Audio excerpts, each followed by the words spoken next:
Welcome back to another Training Thursday. This week we're looking at how to fit a radiator. Now, whether you're a long-serving plumber, you're new to the industry, an apprentice, or you just want to look at adding to your plumbing skills, this video should really help you out. Now, we're going to be taking it straight back to basics.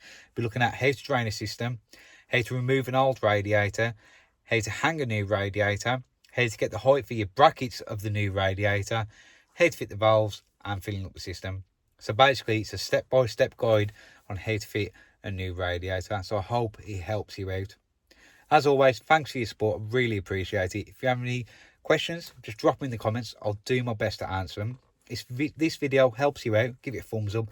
Give us a subscribe. That would really help me out. And yeah, let's take a look on how to fit a radiator. I've got 3 radiators to fit, replacing some really old radiators on this one. So a nice little upgrade for the customer. So I'm going to show you how to remove the old ones, how to drain down the systems, how to fit the new ones, refilling the system, everything like that. So whether you're a newbie or even if you've got a few years experience, I'm going to show you the tools that I use, the methods that I use. So yeah, it should be a really good video to help everybody out. So yeah, first things first, let's get some dust sheets down. So it's every plumber's worst nightmare on this one. We've got cream carpets all the way through, even downstairs. So yeah, I'm just going to blanket this in dust sheets. So get dust sheets down, then we're going to start draining down. So to drain the system, you need to find one of these, which is called a drain valve. So you need to get yourself a hose pipe, put that over the end. Now an 8mm spanner will fit them. If you haven't got one, you can just use a normal spanner. You just want to open that up until the water starts coming out. Now that is all the way out now, there's no water coming out. So what I can do, see that collar around the edge? I just want to get my grips onto there. I just want to loosen it up. There we go. Don't need to do it too much. There we go. So if you take that, you keep on doing that, it's just going to pop off. Sometimes if you open these up and it doesn't drain, just crack that a little bit and it will start draining. I might get that replaced actually. But yeah, that's the system draining now. The end of my drain hose is just getting into the drain there. Don't just let it get down the drive, because if you've got muck in your system, very dirty system, you put that down the drive, it's going to stain all the driveway. So make sure you get it into a drain. This is the system that we're working on today. It is a combi boiler. You can see, because I've been draining down, there's no pressure in it. So I'm going to turn the power off to the boiler just so it doesn't fire up or anything. But once we've done, we are going to have to put pressure back into the boiler, because this is a pressurised system we're working on now. If you've got a boiler and a cylinder, you might have something called a header tank, and that's a completely different type of system drain, because you have to turn the water off to that. You have to isolate the water to the tanks and loft, then refill. The system I'm showing you on today is a combi system. So I'll be showing you how to refill a combi system, not an open vented system. So make sure you check what type of system you've got first. So let's all go around and open the vents now. We've got the drain off open. So the water's near enough stopped coming out of the system now. So what we're going to do now is go around and open the bleed points on the upstairs radiators. And that will help push the water out. You'll hear the air. So what I'll be doing now is letting in air to force the water out. So I'm just going to go around all the radiators upstairs and open all the bleed vents. And this one in here looks like they've had some problems with it before. See the mark on there? Yeah, they've had to bang a load of PTFE in there, are they? This one's coming out anyway. I'm having 3 new radiators up here, and we're having all new valves as well. So yeah, make sure your valves are open as well. If you've got a radiator shut off, you'll go to take it off and it'll just be full of water. So make sure your valves are open as well. I think that's a good time to have a cup of coffee. Let that drain down, then we can start taking the radiators off. So the system's fully drained now. There's no more water coming out of that drain off. I'm going to show you how to take the radiator off now. First thing you want to do is close the bleed off on the radiator. So get that closed off.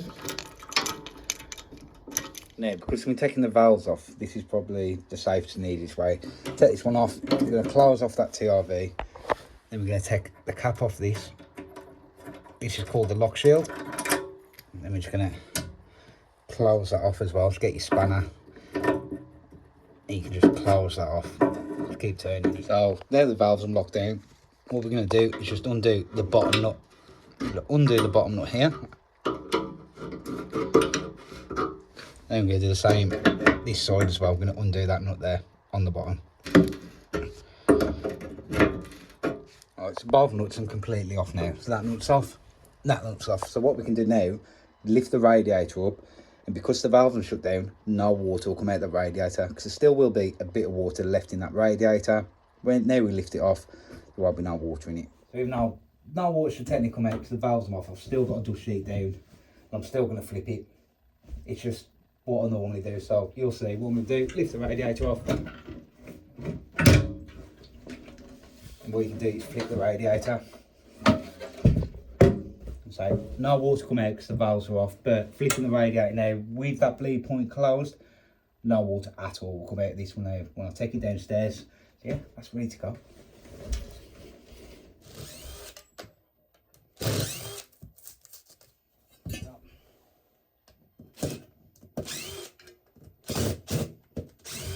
So this is the new radiator we're going to be fitting. It's a 800 by 600 type 21. Now it's a type 21 because it's got 2 panels and a single convector.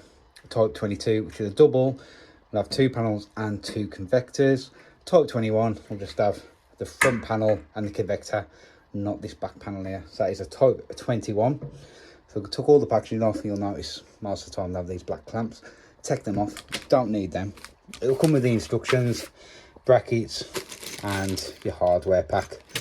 Oh, them are the instructions there, how to fit them, the measurements and that. But we will go through all that. Now the ones we're fitting is Kudox ones. To be very honest, when it comes to radiators, I haven't got a preference. Kudox, Stelrad, Flowmaster, they're all the same. I reckon they're all made in the same factory. They'll all come with a 10-15 year warranty, which I'll be honest with you, when you read terms and conditions, I don't think a lot of them will honour them. It says they don't cover pinholes, anything like that. They'll say it's a water quality in the system. So yeah, I'll normally go from them all the same, so I'll just normally go whichever one's cheaper. It worked out that Kudox was cheaper on this one, so same brand, just cheap price. So yeah, no preference on brand really. Now the radiator's unpackaged. What we're going to do is put the radiator roughly where we want it. You see there, it's just off that valve and just off that valve. So now what we're going to do, you can see where the brackets are going to go. What we're going to do is just put a line on the wall where the bracket's going to go. So we want one there and we want one there, which is near enough where the old bracket was. And then what we're going to do, get that radiator out of the way. Now the next part, which is going to dictate how hard this radiator is going to be to hang, is have I got movement in this pipe? No, we've got some back, but not. That's about all we've got. So we need to make sure we get these bob on where we want it with the inlet of the valve. So I'll show you how to do that measurement. Let's get this old olive off. So all we've done to get the olive off is lightly, very lightly, just get your grips on there, twist and pull, twist and pull, twist and pull, and the olive will come off. Now you can get olive splitters, which will split the olive, and an olive puller, which will pull it up. I'm just going to get the olives off and get the new valves on first. You'll see why in a minute. Near enough an olive on, you can see we put some paste on there. Then we're just going to get the valve on and tighten that on to the nut. So the paste we use is, you can't see there well, it's JetBlue V2 Plus, and that's just like a jointing compound. So we always, if we make an olive connection, we always use that, just a bit of paste on the olive. Right, so if we want to get the radiator bob on with that, because we've got no movement, this is what you do. Put the bracket on the back of your radiator. What I want you to do is measure from the bottom of the bracket here to the centre of the inlet there. So when we measure that, we have got 60mm. That's 60mm. Then we're going to measure from the bottom of the floor to the centre of that valve, which is 170, 165. 165. 165 plus the 60 is 225. 225. So you want to put a line on the wall from the bottom of the floor up 225 across.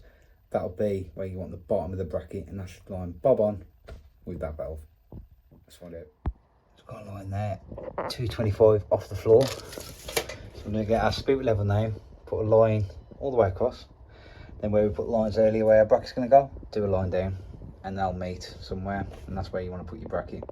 There's our 225 line at the bottom, the line that we put on earlier for the bracket. And you can see now we've made like a upside down T shape, and then you've got your bracket. There's two ways you can put these on the wall. You've got a thin side here. To put the thin side out, the radiator's going to come further out. That is normally for your thinner radiators, your type 11s. So you put it like that, so it comes further off the wall. Fat side against the wall, well, thin side, fat side. Put put the flat side against the wall, the ejection of the radiator is going to be shorter. That's for your type 21s, type 22s. So you get your bracket, put it on there. So you line it with your bottom line, your line going off. And we normally do 3 fixing points. So we normally put 1 in each of the adjusters. So top and bottom there, then 1 through there as an anchor point. So 3 fittings on that. So I'm going to mark that, drill, plug the holes and get the bracket on the wall. Right, so you can see the bracket's on the wall now.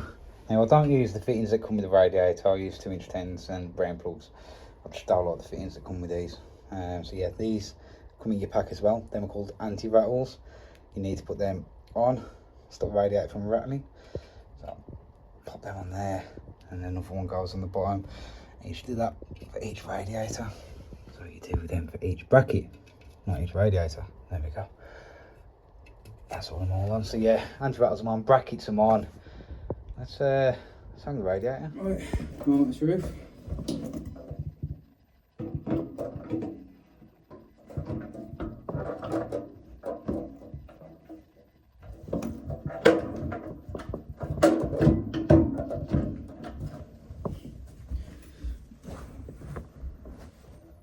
Yeah, nice.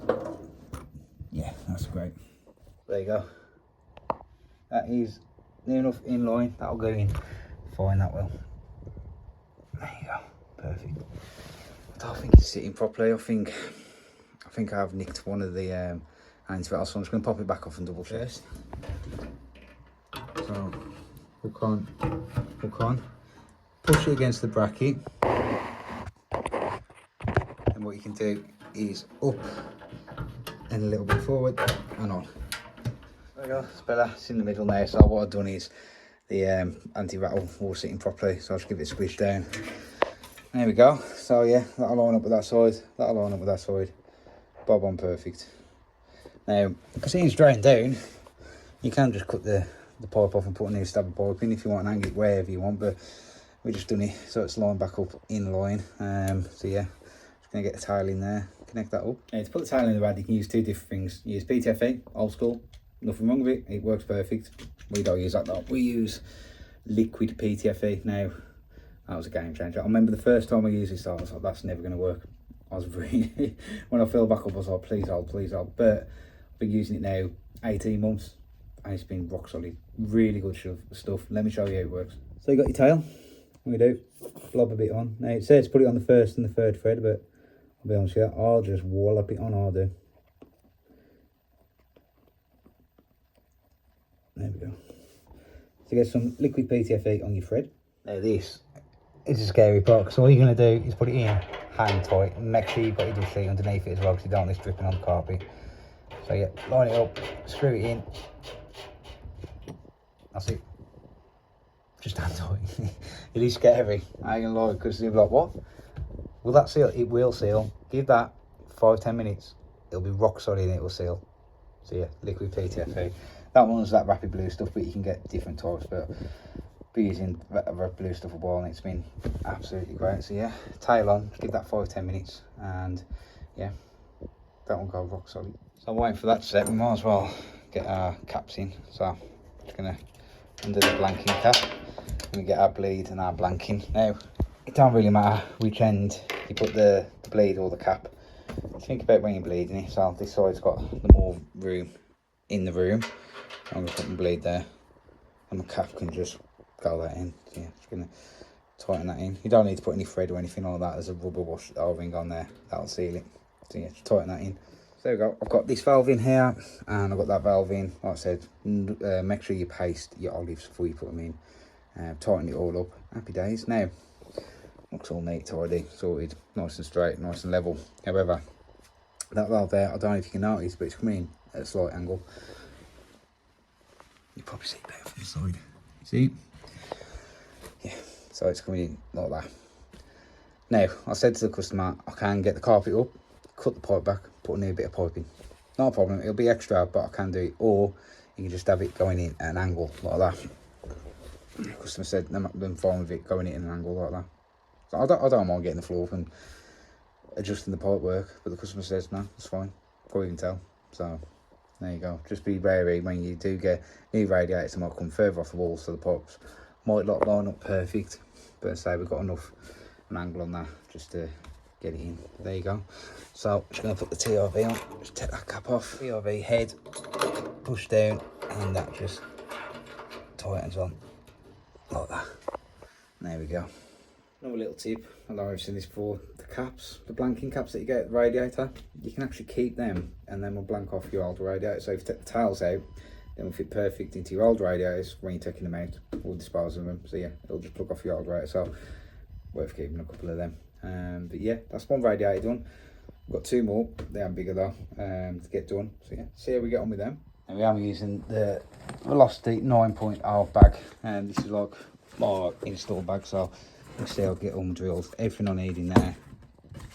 So everything off this that I've just used in there, get on to the next one.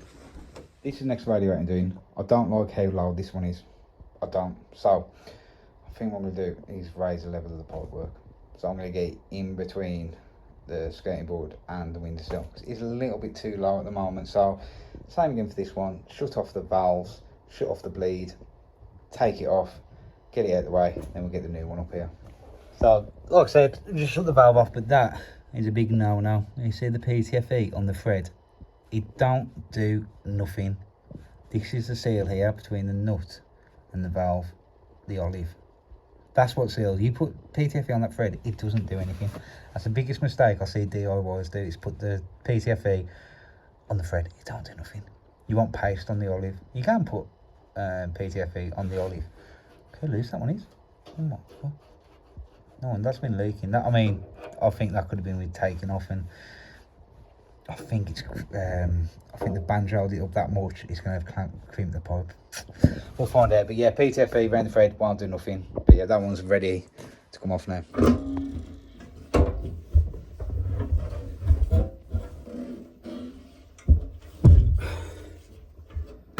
we go. See, well, that one's leaking now. Look at that, it just goes off a right angle there. So yeah, cut off, start again on that one. Same principle on this one. You can see we've cut that pipe out. You can probably see the angle a bit better now. You see it's slightly kicked off. So I've just put the radiator where we want it, just off that valve, and again where the bracket's going to be, which is there. Just going to put a mark on the wall.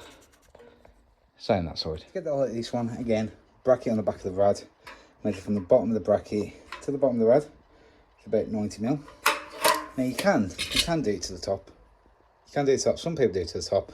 I've just always done it to the bottom. It's the same principle, but bottom of the bracket to the bottom of the rad is 90. So remember that. Right, I'll do this best one-handed as I can. So what we've done is gone from the bottom of the floor to the top of the windowsill, which is 86. Found the centre, which is 43. And what we've done is we've put the centre, which is there. The radiator is 600i, yeah? So you put your 300 in line with the centre. Then you measure from the bottom of the rad, 90mm up, which is that line there. So that's the bottom of the rad, so from there to there is 300. Then if you want the bottom of the rad there, that's got to be 90mm up, which gives us the height that you want. So that should sit them centrally between the floor and the windowsill. Right, so brackets are on. Took me forever to find that one. I thought they'd only put one bracket. I was looking everywhere, looked all in the packaging and say it there. I realised that bracket was still on the back of that rad when I did the video. Mystery solved, eh? It's a good 5 minutes from life I game back. But you'll see, I said we type to 11s, you're supposed to have fat side out.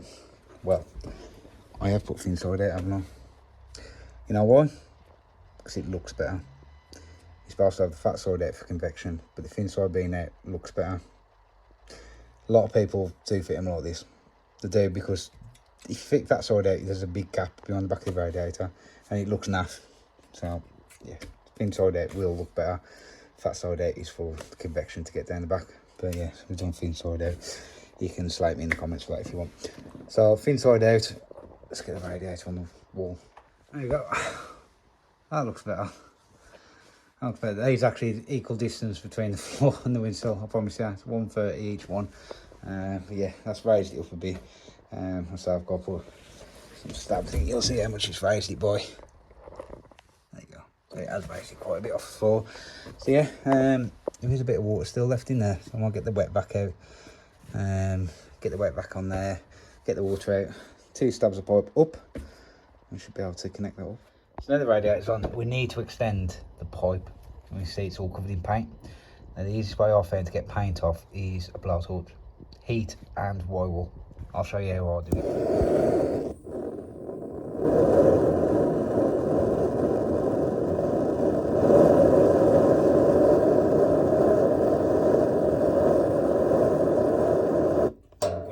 Let's try that.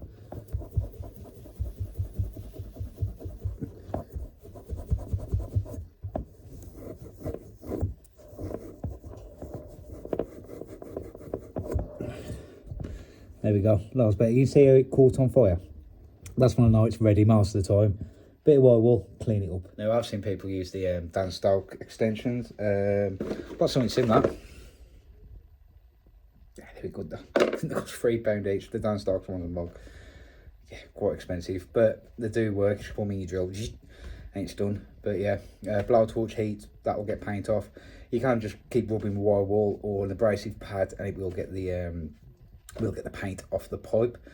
So yeah, all we're going to do now is solder on a coupler, and I'll show you a technique to use so you don't get horrible snots all over you. So yeah, just cut a bit of pipe, coupler, get that soldered on. So we've got flux on this bit of pipe, flux on that bit of pipe, then you're fitting on. Don't put the flux inside your fitting, because it will just push on now. That is quite tight. It's the old type pipe work, which is a lot thicker than my new one. So I'm just going to use that bit of pipe just to wiggle it in.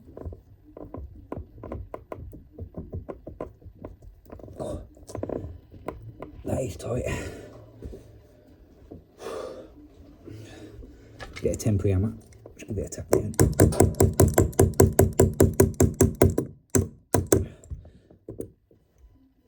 That's fine. Now I have just nailed the end of that pipe, but I've got to cut it down anyway. So that's on. Now if you're new apprentice, I'd say get a heatproof mat behind there. Get an heatproof mat so you don't burn anything, but what you want to do is heat up the fitting, and as you put your solder in, put it on round the back of the fitting. Any blobs when he runs stay around the back then, and no one will see it. So let's just heat that up, give that a try.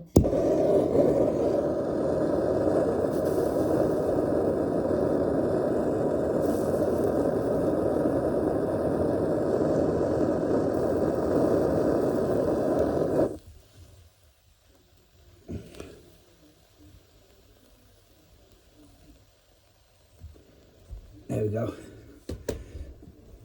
There we go. Got snot. See the snot? Oh no. Right, what I'll do is heat it up a bit and just get that off.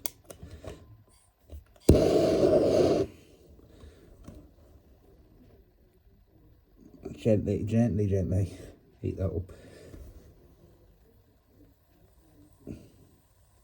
Bit of wobble.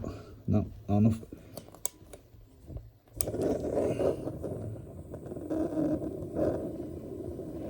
There we go. It just fell off. It just fell off. So there you go.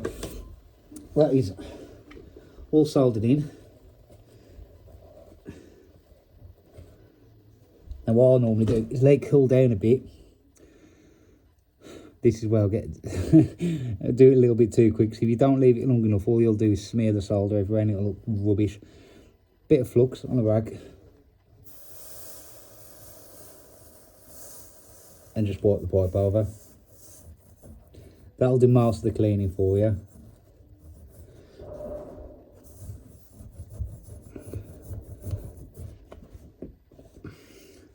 Then you get your wire wool.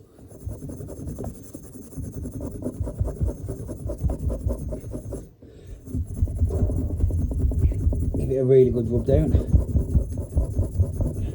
Got that technique to a T, eh? There you go. I'll show you what it looks like from my end. There you go. So no dribs this end or nothing. It's any mistakes around the back now. What you can do is put it on around the back until you see the silver solder come around the front. But I always put a little dab at the front as well, just to make sure. Okay. I mean that would have been soldered anyway. Just put it around the back, wait for it to come around the front. But I always like to be double safe. So there you go. That is all soldered up. And here's what I did earlier. Exactly the same technique. I'm going to do now, put my valve in, just mark and cut that off, and that should line up perfect. So we've got plenty of pace and on nuts and leaves. And we've actually got a bit of movement in that pipe to move it up and down. There we go, tighten that in. And that is that side done now. If you have a little bit out, you should have movement left and right in the radiator with your bracket. Right, we've got that one all right. So yeah, let's tighten that side up, then have a look at the other side. Bit of a problem on this side. The tail, when I put it in, you can see already, that's going to be too short. Luckily on the van, I do keep different tails. Now, you can't get rad extensions like that. That's a bit overkill, but I've got one of them. That's off a different valve, that is. So I just kept on the van. I always keep tails, even if I don't use them.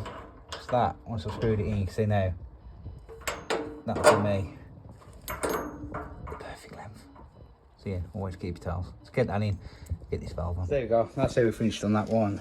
New stabs on the quad, straight in, and on this side, yeah, straight in with the valve. And there we go, nice tidy looking new rad. Now we have got another one to do, exactly the same as this in the other room, so in theory, it should be the same as this one. We'll see if we've actually got the movement on the pipe though. So the last one in this bedroom was a mixture of the two. That one lined up, that one was crooked again.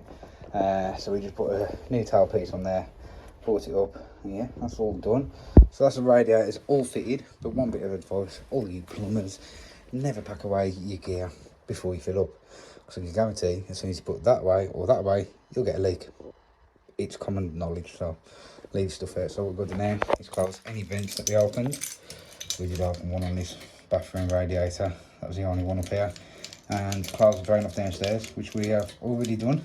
What we're going to do now is fill up the boiler. Now this backside, very common boiler, the 800, and a very common filling loop, which is just a pull down lever here. That's all you do, pull down lever, and we'll let the pressure in. Now I wouldn't recommend just pulling your finger down and watching that go up and up and up and up. Put some water in, go around and check the fittings. Because you don't want to be in here filling the water up and it leaks somewhere, and all you can do is keep adding water to it. So just fill it up for a bit, then go around and check your fittings. Bit of a tip on these filling loops as well. If you get yourself a bit of 15mm pipe, what you can do is pull it down, wedge it underneath. Yeah, you got to stand there then with your finger on it. So we just had a quick walk around. We haven't got any leaks. Got about bar pressure, so I'm just going to take a little bit of 15mm pipe off, and we're going to go around and bleed the radiators. So let's go and do this one over here. This is one of our new ones. I'll dust sheet down, so you see this little spout here, this is where the water's going to come out. You can aim that down at the dust sheet. I've got a bit of tissue if I need it. I'm saying my dust sheet should catch this. So you need a bleed key, put it in, open up a quarter turn. You'll hear the air come out. What you want to do is just leave that open until you get water come out, then lock it off, and that'll be the radiator all bled. Just like that. When the water comes out, lock it off. There we go, that's the radiator bled. Do that for the others. So to get the in between, there's two isolation valves right to the back there. You just turn them quarter turn. I can't get a good camera on me, but you turn the isolation valves off. Under your canister, you will need the spanner that comes with it, or you buy yourself one of them. That's an all filter wrench. It's perfect on filters. What do, take this off, take that out, put them in my bucket which is below me. You see this little nipple on the bottom, this little cap, and do that, and that will empty the canister for us. We're into our bucket. Once it's all drained out, put your cap back in, then you can put your in between. Now, there is a right and wrong way how to pour this bottle, believe it or not. Do it that way, it'll glug. If you actually turn it around, do it that way, it won't glug. How about that? It's because of the shape of the bottle there. That's why they've got it shaped like that. But you never knew that.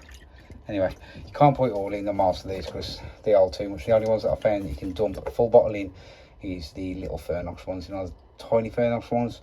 Them little micro magnetines from AD will take all them, but it won't take a full one of these. So you can only put like three quarters of a bottle in. And what I normally do is put that back on. Everywhere. Yeah, open up the valves back up, let the system run for 10 minutes, then do the same again. and just put the filter chemicals back in. While I was doing that, I can have a tidy up and everything. Now, if you've got a tail radiator, best thing to do, isolate tail radiator, and you can pop it in from the top. You can get funnels that you attach to radiators. That's another good one. I haven't got one. I should get one. It's a lot easier, but if you've got a filter, you can put it in for the filter. So today we're putting it in through the filter. That's the inhibitor in. Yeah, I'm on the final stages now. There you go. I've had the heating on, quite the temperature. Just go around and check the radiators now. Done the second lot of inhibitor as well. So as far as the boiler is concerned, that is that bit done. Happy days. Checking on the radiators, them all getting off. Beautiful. Now, TRVs, you need to tell your customer how to set these. So basically, the form is that's 3 is about 20 degrees. It will differ from TRV to TRV, but that should be about 20 degrees. Number 4 should be about 22. 5 will just be permanently on. 4 might be like 22 to 24, but 5 it will never go off. So they'll just leave it on 5. Because the bedroom, I'm gonna leave it on about 3, but I'll explain this to the customer. 2 would be about 18, 1 would be about 16, and frost would be about 12 to 14. That's a basic rule of thumb anyway. So because all bedrooms are plumbing, I'm gonna leave them all on number 3.